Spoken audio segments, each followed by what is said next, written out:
La pas mal, chronique ça. musicale de Joe Hume. C'est un métier. C'est très fort de votre part. Et c'est vrai que cette semaine, en plus des enfants de la Résistance, vous nous conseillez un tout autre film, un documentaire qui sort en salle mercredi. Et oui, un documentaire qui germe dans la tête de cette réalisatrice depuis un peu moins de 30 ans lorsqu'elle apprend sur la chaîne MTV la disparition d'un musicien et chanteur de génie, Jeff Buckley. On l'écoute.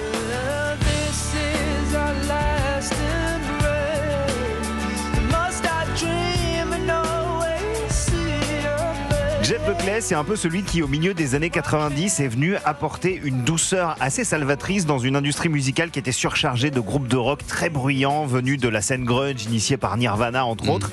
Son destin, c'est un peu celui d'un artiste maudit. Son père, Tim Buckley, était un chanteur folk culte qui l'abandonne à la naissance. Il est élevé par sa mère de 17 ans, qui fait comme elle peut à l'époque.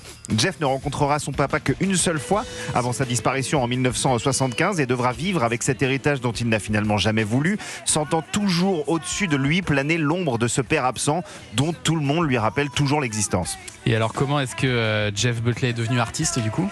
En quittant la Californie pour New York, où il devient très vite une sensation locale. Il se produit chaque semaine au Ciné, un petit café de l'East Village, où il chante en même temps que le percolateur. Sa réputation le mènera rapidement à la sortie de ce qui restera son seul et unique album, un chef-d'œuvre, Grace.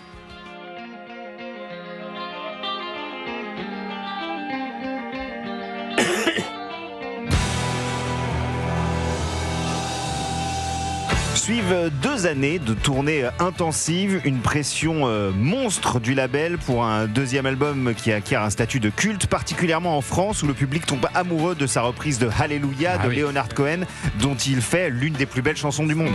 Well, it goes like this, the fourth, the fifth, the minor fall and the major lift, the baffled king composing hallelujah. Et en mai 1997, alors qu'il préparait son deuxième album à Memphis, Jeff Buckley décède emporté par le courant alors qu'il se baignait dans un affluent du Mississippi. Il avait 31 ans. Évidemment, c'est après sa mort que sa popularité explose véritablement parce que pendant des années, la réalisatrice Amy Berg, elle a tenté de convaincre la mère de Jeff Buckley, Mary Gibbert, de lui accorder le droit de raconter l'histoire de son fils.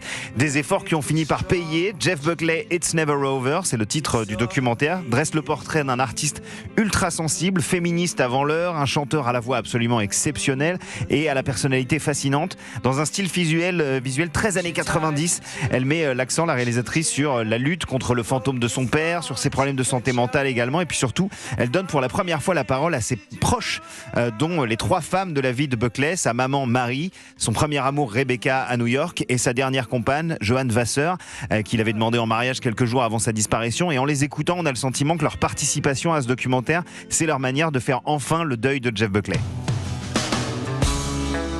My body turns and yearns for a sleep that won't ever come.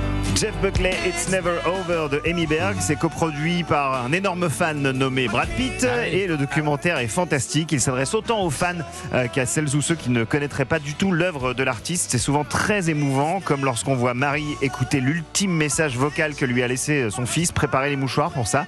Ça sort en salle mercredi, je vous en conjure, allez-y.